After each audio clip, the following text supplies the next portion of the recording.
What's up everyone, I'm CallumOnToast, and in today's video I'm going to be showcasing a triple shiny ninja theme team with Greninja, Ninjask and Excelga in the Open Great League. Now I actually wanted to run Excelga with Focus Blast specifically to punish Bastiodon or any other unsuspecting steel types that might swap into it and not know about the coverage, but unfortunately I just kept on going back and forth between Signal Beam and Acid Spray until I completely ran out of charge TM. So eventually I was stuck with Acid Spray, and whilst there were definitely some matches where Focus Blast could have just nuked their Pokemon, Acid Spray did actually come in clutch a few times, so it wasn't the end of the world, but definitely not ideal. Now I'm sure you guys know that Greninja is a pretty glassy Pokemon, especially for the Great League, but what I didn't realize before doing these battles is that Ninjask and Excelga are even more attack weighted, so this was definitely an uncomfortable team to run, but something that is very comfortable is today's video sponsor, FlexiSpot. FlexiSpot is reinventing the desk job with kinetic furniture that's never stuck in one place or position. You may have heard of FlexiSpot from their height adjustable standing desks, but they make a wide range of office furniture including chairs like the C7B Air ergonomic office chair that I'm sitting in right now. This chair was designed with pretty much any sitting position in mind, so it doesn't matter if you like to sit back in a reclined position, in a leaning forward position, or even cross-legged with your feet on the seat. You'll be able to sit comfortably the way you like in this chair. Now this chair was also designed for all body shapes and sizes, and pretty much every component is adjustable. From the height, depth and angle of the seat to the angle and tension of the reclining backrest, you can fine tune this chair to cater for your specific needs. So for me, I like to extend the seat out a little bit further so that way I have more leg in contact with the chair and therefore less pressure being exerted on my legs. When I'm recording, I like to keep the chair fixed at a 90-degree angle, but when I'm editing videos, I like to recline in an unfixed position but with a fairly high tension, so that way it only reclines when I put most of my body weight into it. The lumbar support cushion detects subtle changes in your body posture and adjusts automatically as you move to ensure constant support to your lower back, which has allowed me to remain seated for much longer periods without feeling any discomfort. Currently it's very hot in the UK, so the mesh base and backrest are super flexible but also great for ventilation and have allowed me to remain comfortable even in this crazy heat. But one of the most underrated things about this chair is that with all of these adjustable components, it's completely silent when you're moving. I will say that because there are so many things that you can adjust with this chair, it might take a little bit of a while to fine tune it to your body, but once you do find that sweet spot, it's incredibly comfortable. For full transparency, FlexiSpot sent this chair to me for free, but as is the case with anything I promote on the channel, I wouldn't promote it unless I was 100% behind the product. I've had this chair for about 3 weeks now, testing it out to see how it feels in various positions, and it's a monumental upgrade from my previous chair. Right now it's available for just under £300 on Amazon, and you can find the link in the description or in the pinned comment, but you can also use the code SU20FS24 to get 10% off your order. This code will occasionally pop up on screen in all of my videos going forward, and the chair will be linked in the description, so if you are thinking about getting a new chair but now isn't the right time, you can still visit the link and use this code at any point in time. But anyways, with that being said, let's just get into the question of the day. Which Pokemon do you think has the coolest looking shiny? Let me know in the comment section down below, and with that being said, let's get into the battles now. Alright, so heading into the first battle, Greninja into Shadow Feraligatr. This is definitely where we want to see it. We will resist everything they can possibly throw, but even a resisted Hydro Cannon is going to do like 60% of our health. This is a very squishy team, and this is still the bulkiest Pokemon on the team. This is one of the earlier battles, so we're going to let the move go through here. Then I swap at the same time as the opponent. Luckily for me, I come in with my Ninjask, and the opponent comes in with Medicham, and I didn't realize until this Ice Punch lands that we are insanely glassy. Look at that damage. They're going to be able to double resisted counter farm me down here if they double shield. We go for the Shadow Ball there. The opponent uses their shield. I don't think Aerial Ace would get the KO, which is why I'm going for Shadow Ball, but we go for Shadow Ball number 2, grabbing both shields, but they get a huge counter farm down. Now it's very likely that they're running Psychic and Ice Punch here, so could have come in with Greninja and sponged the energy, but instead we come in with the Excelga, gonna shield here as they go for the Psychic. At this point I'm just gonna throw my Charge Move straight away. We throw on the CMP type, which is perfect. Bug Buzz coming through, we'll get the KO up against the Medicham. They come back in with the Feraligatr, and we're gonna snipe with our Greninja, going for the Night Slash before they make it to a Charge Move. But they've got a Shadow Charizard in the back, and they get the Wing Attack farm down. We've only got either a double resisted Charge Move or Acid Spray to throw, so gonna shield up the Dragon Claw, go for 2 more Water Shurikens, throw on the CMP tie, and this is a double resisted Charge Move here, but Bug Buzz still gets the KO up against the Shadow Charizard, and I'm able to take that game. So GG setup over there, Internet's going to see a Shadow Swampert in the lead. So once again, pretty decent to see it here. Going to go straight for the Hydro Cannon this time around because of course this is neutral damage. We grab a shield from the opponent and the opponent's going to overfarm massively and then go and make a catch onto their Cresselia. Nice play, but that's fine. Hydro Cannon's still going to do some decent damage there. And also we can try and make a catch of our own, swapping into our Ninjas, catching a double resisted non-stab Grass Knot. And this time we do actually tank a charge move fairly well. I don't think Aerial Ace is going to get the KO. So once again, gonna full send the Shadow Ball, and Shadow Ball does take out the Cresselia, and let's see what the opponent wants to do. The opponent's going to come in with a Talonflame, and we are just barely going to be able to tank 2 Incinerates there. I tried to commit to the Shadow Ball, but it doesn't look like I'm getting there. I settled for the Aerial Ace, and unfortunately that doesn't do much damage. I didn't want to come in and give them a full Incinerate in for free, so instead I go for the extra Water Shuriken, and now I can farm up to 100 energy, go for a Night Sash as the Water Shuriken damage has put them into Night Sash range, and now they come back in the Swampert. They are very much loaded, and honestly from this range Hydro Cannon will get the KO, so we swap into Excelgor hoping to catch the charge move, but you're about to see here, Hydro Cannon barely doesn't take us out, but we are just about making it to an Acid Spray. I need to grab the shield here. Acid Spray does grab that final shield, and now we can come in with Greninja, go for the Hydro Cannon. Hydro Cannon will get the KO, and I'm able to take out the Shadow Swampert to take that game. So GG's to upload there, Internet's going to see Vigoroth in the lead, so this definitely not great for us. Going to be safe swapping into my Excelgor, and the opponent is going to swap into a Shadow Gligar, so this definitely not ideal, but we're going to go for the Acid Spray first. Acid Spray is going to be no shielded, which is unfortunate, but we have obviously double debuff their defense. We go for Bug Buzz, it's resisted, but it gets the KO. The opponent doesn't respect the damage coming from Excelgor. We flip switch advantage, but they've got Feraligatr, and they've also still got a very much loaded Vigoroth in the back, so still not a great position to be in. Gonna no shield as we can tank this. As I mentioned, we kind of just have to tank moves that we can actually live. Gonna go for a Night Sash here. Night Sash, not gonna do much damage, but it actually gets shielded, so at this point I kind of have to shield this. I know the Vigoroth has got a lot of energy. They go for the Hydro Cannon, they're gonna swap. I realized they were gonna try and snipe, so we swap. I was hoping to catch a Body Slam here. At this point, my only win condition is if they go for Body Slam, but even that does so much damage. I make it to an Aerial Ace on the CMP tie. Aerial Ace grabs the final shield from the opponent, but at this point I think I just have to let Ninjas go down. Body Slam will be taking us out. I will be able to make it to a Hydro Cannon. I need this to KO, but even then the counters have put me so low that they could probably just Shadow Claw farm me down, and that's exactly what happens there. They come in with Feraligatr, and unfortunately we do lose that game. But GG's to opponent there, Internet's going to see Carbink in the lead, so good lead for us, definitely where we want to see it. The opponent's going to say swap into Serperia. I'm assuming I can live at least one Aerial Ace here, so gonna no shield, and the opponent's going to go for a Frenzy Plant, so that's double resisted, which pretty much guarantees that they're not running Aerial Ace, otherwise they would have just thrown it. So now we can go for our own Aerial Ace. Aerial Ace barely doesn't KO, but this is just going to be a double resisted move, so I'm going to let this go through here. But no, they were actually running Aerial Ace the whole time, and I don't know if that's a 5-head play, or if the opponent actually just doesn't understand typings and made a mistake the first time around, but either way it allows them to flip switch advantage, and that is awful for me. But they've got a Swampert in the back and up energy. This is a matchup Greninja should be winning, but it just depends how low the Swampert will be able to get me before they come back in with the Carbink. But never mind, they actually just come in straight away here, so definitely going to be using my shield as they go for a Rock Slide. We are now going to go straight for the Hydro Cannon. If we land this, I can probably start baiting with the Night Sashes, and we do connect there, so I'm going to go for the Night Sash, and then I think I will swap into my Excelgor eventually.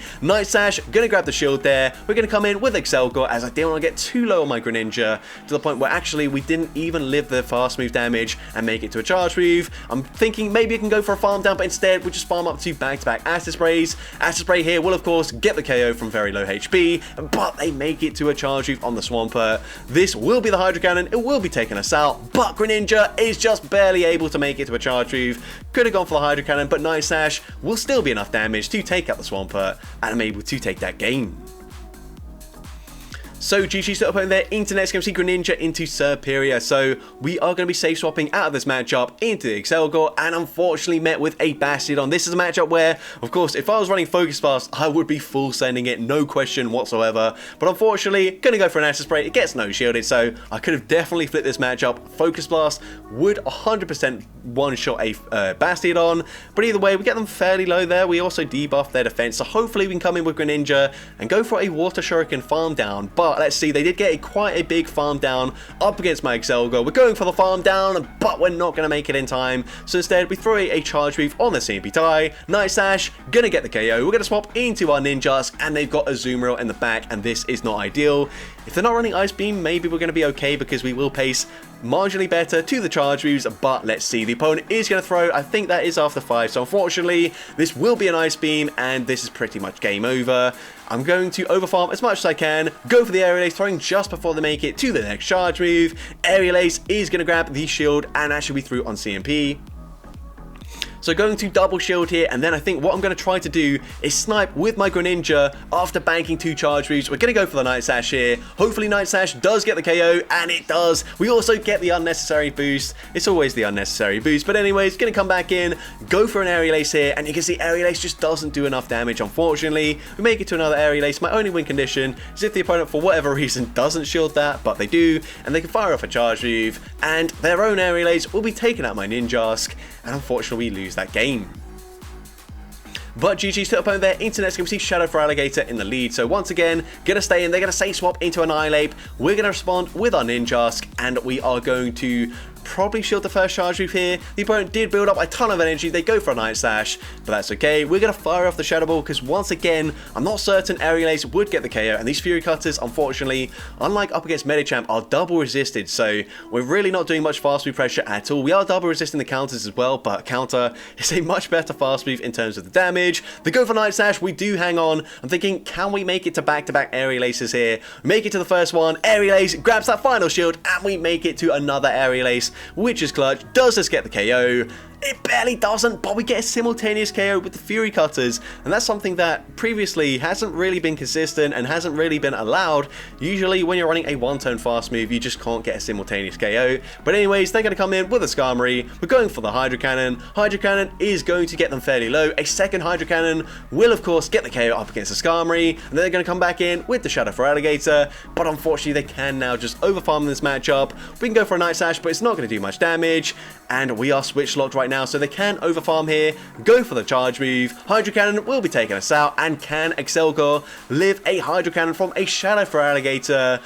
The answer is no, unfortunately not. It takes us out there, and we do end up losing that game. But GG's to that opponent there. Into next game, we see Cresselia in the lead. So we are going to stay in with our Greninja. We are going to swap and once again make a catch, catching the double resisted Grass Knot onto our into our Ninja. Sorry, I was about to call it Shedinja, but that's definitely not this Pokemon. Unfortunately, you can't use Shedinja because it's got a weird ability, which means that it can only take damage when it's super effective or something like that. I don't know, but it doesn't really work in Pokemon Go, and it's only got like 10 HP in Pokemon Go, so also not ideal really. But anyways, we are going to grab a shield advantage from the Skarmory. I'm not going to throw straight away. Instead, I'm going to come in with Greninja and then just overfarm slightly in this matchup, shielding up the Brave Bird, which means now we can just go straight for a Night Slash. I wasn't certain if it would KO before, but Night Slash grabs the final shield, and then we can just throw another Night Slash, winning CMP. Night Slash number 2 gets the KO there. They come in with the Cresselia, and then they just concede the match there. So don't have a clue what they had in the back, but I'm definitely going to take that win. You're going to see that a lot of these wins are basically just purely down to Greninja sweeping. Like, the rest of the team is just completely useless. But anyways, going to say swap into Ninjask here. Going to fire off the Shadow Ball. A Shadow Ball going to do some big damage despite being non-stab. And if the opponent goes for a full Dragon Red farm down, I'm going to make it to an Aerial Ace. And Aerial Ace won't get the KO, but they've just seen a Shadow Ball land, so they will respect the damage there, use their shield. And unfortunately, they've got so much energy now. So we're going to come back in with Greninja. As like I mentioned, Greninja is actually a little bit bulkier than the other two Pokemon. They go for a Sky Attack there, and the opponent is going to make it to another Sky Attack. This isn't enough energy for the Moonblast, so I'm going to no-shield this as I can tank it. So we're going to go for a Night Slash now. Night Slash hopefully will get the KO here, but Night Slash actually doesn't quite get the KO. So we swap into Excelga, and the opponent is going to come in with a Lantern. So unfortunately, they are resisting the Water Shogun damage, and it is non-stab, but we're going to shield this anyways as they go for the Surf. I'm going to go for an Acid Spray first because maybe we can grab a shield here. I don't know. Let's see. Acid Spray is unfortunately no shielded, but of course it does drop their defense, so this Bug Buzz is going to hit incredibly hard. Bug Buzz gets the KO, but they've got a Scrafty in the back, and unfortunately, unless we make a catch here, and also get another bait with the acid spray, which unfortunately they don't shield. There was just no win condition for me, so gonna come back in with the Excelgor, and whatever they throw here, whether it's a Thunder Punch or a Foul Play, will get the KO, and unfortunately we do lose that game. But GG set up over there into next game. We see Quagsire in the lead, so this is okay for us. We're gonna stay in, go for the Hydro Cannon, and Hydro Cannon do some pretty good damage in this matchup here. We are going to shield this probably, as they have farmed up quite a lot of energy. They go for a Mud Bomb, which is unfortunate. You can see I try to swap and catch there, but it just doesn't register as we get the starter lag. Very frustrating, but we're now going to do the same thing here. Catch the next Mud Bomb onto my Ninjask. This is going to be triple resisted, and you can see we do tank that pretty well. They're going to come in with Aerial Ace, which actually isn't too bad for us. We're going straight for the Aerial Ace here. Aerial Ace is going to do big damage, but unfortunately, once again, Fury Cutter is resisted. I swear, like, Bug is resisted by the most typings in the game, and it's just very annoying to use pretty much. But anyways, I'm just going to let this go through. They get the boost with the Cross Poison, but that's fine with us. We can take them out with 2 Water Shurikens. With either Pokemon, we're going to come in with the Excelgor, get the farm down, and let's see what the opponent wants to do. They're going to come in with a Frostlash. So again, just the charge moves are resisted by like pretty much every Pokemon in this game. Very annoying, but we grab a shield with the Acid Spray, and then the opponent makes a very nice catch there, unfortunately for me. But we're going to go for the Bug Buzz, get the KO there. We could have definitely just farmed them down at that point, so very unfortunate. But at this point, just going to no shield, and once again, just relying on Greninja to do Greninja things. Going to go for the Night Sash, and we are at 100 energy, so one more Water Shuriken will allow us to make it to back-to-back charge moves. I could have just committed to the fast move farm down, but this is also safe. We're actually going to KO through the shield there and take that game. Actually, if we committed to the full fast move farm down there, I think we would have simultaneous KO'd, so that definitely was the right call there. But into the next game, another Quagsire in the lead, so let's see if this time we can make a catch onto the Mud Bomb, or if we get some random starter lag once again.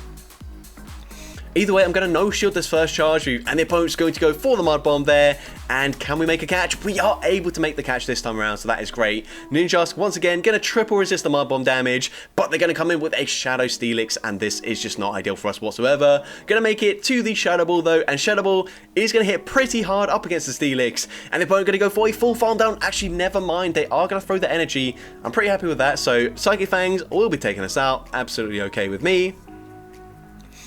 We're going to come in with the Greninja here, and we try to go for an extra fast move, but we get the starter lag there, and unfortunately that doesn't allow me to get a Water Shuriken through, and that is very much not ideal here, because this will now not KO. We're instead going to snipe with the Excelgor here, and let's see what the opponent wants to do. They're going to come back in with the Quagsire, so I'm actually just going to commit one shield. Hopefully they do full send the Stone Edge here, and then I can just go for a full Water Shuriken farm down, but instead the opponent's going to swap into Annihilate, and again, just all the charge moves are resisted. There's not much I can do here, but I do go for the Acid Spray first. We're now going to full send the Bug Buzz. This is double resisted damage, but it actually grabs the shield there, so if I went for the Acid Spray, honestly, we might be in a great position here, but unfortunately, because I full sent the Bug Buzz there, and we didn't drop their defense with the Bug Buzz debuff, and because we don't make the catch either, we're now going to go for the Bug Buzz, but you're going to see double resisted, even with a double drop to their defense, doesn't get the KO there, and unfortunately, Ice Punch will take out our Excelgor, and unfortunately, we do lose that game. But GG to opponent there. Into the next game, we see Gligar in the lead, so this is a good matchup for us, definitely where we want to see it. The opponent tries to catch a Hydro Cannon, and then they're just instantly going to concede the match there. And the fact that I've kept that battle in just tells you how difficult this team was to run. The fact that I'm keeping that game in just because it was an extra win, and I want to make it look like I actually got a few wins with this team, which I did, but not loads. But anyways, we're going to say swap into Excelgor here. We land the Bug Buzz. It does big damage, but not enough damage to flip this matchup. And now the opponent's going to have a Thunder Punch loaded, so we are going to come in, shield this first charge move here, but not a great position to be in, as of course they've got a Charger Bug, which we've already seen. So going to go for the farm down, going to go for the Hydro Cannon here. Hydro Cannon going to hit for some decent damage, and we're now going to try and make a catch, catching what I'm hoping to be an X-Scissor onto my Ninjask, but the opponent goes for the discharge anyways. That is so annoying. Oh man, that's really frustrating. But they're going to come in with Whiscash. Doesn't really matter though. 2 Hydro Cannons would get the KO, but they're going to make it to back-to-back Mud Bombs, or at least a Mud Bomb here. I can't really afford to shield this as they've got the Charger Bug in the back, so I'm going to let the Mud Bomb take out Greninja, and unfortunately we do lose that game. So GG's to opponent there, into next game, a great lead for us, leading Greninja into a Alolan Marowak, and the opponent is choosing to stay in initially, then going to try and make a catch onto Dragalge. Unfortunately, once again, we just don't have any responses here. Going to come in with Ninjas because Excelga, unfortunately, again, has only resisted Charge Boost to throw, but we are going to shield that up, go for the Aerial Ace here. Aerial Ace should get the KO from this range, and if they go for a full Dragon Tail farm down, I'm going to make it to another Aerial Ace in time, which is great, as this should be grabbing both shields from the opponent, but they can maintain alignment here or regain alignment here, so not ideal, but we are one away from the next charge view. So we're going to come back in with Greninja. They don't throw straight away, so just going to go for that Night Slash, make sure I get rid of the Dragalge. Night Slash gets the KO, and they come in with Umbreon. So this actually isn't so bad for us, especially when they're going to throw after just 4 Snarls. This is only going to be a foul play, or a worst case scenario, it could have been a Dark Pulse, but either way, going to go for the Hydro Cannon. Hydro Cannon going to do some decent damage here. I'm going to shield the next charge move, and the Marowak, I think, did leave with a charge move loaded, so we have to be very careful of that, but we're going to go for a Hydro Cannon once again up against the Umbreon, and it's not going to KO, but we're going to swap into Excelga, and for whatever reason, the opponent stays in and fires off a charge move, and this is going to be game over as the Water Shuriken damage takes up the Umbreon. We're once again only going to be able to throw resisted charge moves with Excelga. We go for the Bug Buzz there, it doesn't really matter, as the Hydro Cannon is what's going to be enough damage in this matchup to get the KO up against the Marowak, and I'm able to take that game. So GG's to opponent there, into next game we see Greninja into a Poliwrath, so this is awful. Gonna save swap into Excelga, and we're met with another fire type Pokemon, and again, every single thing I can throw here is resisted, even if I was running Focus Fast, so it wouldn't really matter if I was running that, but I make it to back-to-back Acid Sprays. We've already grabbed one shield here, and we're able to grab both shields from the opponent, which is huge for me, but there's still a Poliwrath and a loaded Skeledirge here, so I'm going to show the first move. I can live one Disarming Voice, and I will have to live one Disarming Voice here, as I can't afford to double shield my Greninja, but going to let that next one go through. We do just barely hang on. We get the Water Shuriken farm down. Going to leave with a Hydro Cannon loaded, so going to throw straight away, and then swap immediately into my Ninjask if we live the counter damage. But they've got a Wigglytuff in the back, so there's no point staying in there. I know 2 Aerial Aces wouldn't get the KO, and once again, Fury Cutter resisted, so might as well just concede the match there. But GG's to that opponent there, into next game, and once again, we're basically going to win games when Greninja has good matchups, and basically, when it doesn't have good matchups, the back 2 Pokemon can't do anything, so gonna no shield here, so they just go for a Surf, fine with me. We're gonna overfarm, go for a Night Slash here. Night Slash will of course get the KO from this range, so they're gonna use the shield there. We get the boost, which is very nice for us. Gonna go for another Night Slash. Night Slash grabs both shields from the opponent. At this point, we are also going to shield our Greninja. Gonna overfarm here, farming 2 near back-to-back Night Slashes. You can see we actually could have gone actually one more Water Shuriken first, but we get another boost. They come in with the Berserker, and unless they've got something super strong up against my backline, we should be okay here, because once again, another Pokemon that is going to resist all the moves on my Excelga, but what we're going to do is go straight for the Acid Spray, throwing on the CMB type. I don't care what they throw. If they go for Scald, it's probably going to KO, and if they don't, I'm just going to swap straight away into my Ninjask. The opponent goes for the Acid Spray bait as well, but that's fine. We can come in with the Ninjask, and now since we dropped their defense, a Shadow Ball should be enough damage to get the KO here. I'm going to shield. It's just an Acid Spray. I was pretty confident it was the Acid Spray, but just in case it wasn't, we shield it up, play it safe. Shadow Ball gets the KO up against the Tentacruel, and I'm able to take that game. So GG's to up over there, into the next battle, we can see a Greninja into a Raichu, so not great, and this does cooperate my team, but they're going to come in with a Swampert, which is a matchup where, if we can land the Bug Buzz, I will just be able to go for a Water Shuriken farm down, and the opponent doesn't respect the damage there. We drop their defense, which doesn't really make a difference. It actually might slightly hinder us, just because we're going to get slightly less farm with the Water Shuriken farm down, but either way, they come in with the Alolan Sand Slash, and another matchup where, if I was running Focus Fast, I would absolutely full send it, but I go for the Acid Spray there. Honestly, don't really know why I did that. I should have just gone for the Bug Buzz, despite also being resisted, but either way, we come in with Greninja. They're going to swap back into the Raichu. I'm just going for Night Slash, as I'm pretty confident I'll grab a shield here, and then I'm going to swap, and I'm hoping that I've just caught a Brick Break, and if that is the case, which it is, it's going to be double resisted, but it also does drop my defense here, so I'm going to commit to the Shadow Ball, assuming that the opponent would just go and fully farm me down, and that's exactly what they go for. We've got the final shield here. We're going to come in with the Greninja, and I should go for an extra Water Shuriken before I throw, but I don't, and this is a big mistake as we go for the Night Slash there. Can we outpace this Alolan Sand Slash? The answer is no, unfortunately not. Even then, I don't know if Hydro Cannon would get the KO. If I went for the Bug Buzz initially, maybe it would have done so, but either way, GG's to that opponent there. So that's going to be it for today's video. If you did enjoy it, please make sure you leave a like, leave a comment letting me know, and as well, don't forget to respond to the question of the day if you haven't done so already. And if you want to see more content like this in the future, make sure you hit that subscribe button and turn on post notifications. That way you'll be notified whenever I upload a new video. And if you want to take your support even further, you can now become a channel member with perks including early access to new videos, shoutouts at the end of each video, custom loyalty badges, and custom emojis to use in the comments. I want to say a massive thank you to everyone that has already become a channel member. Your support is greatly appreciated, and with that being said, thank you all so much for watching today's video, and I hope you have a great rest of your day.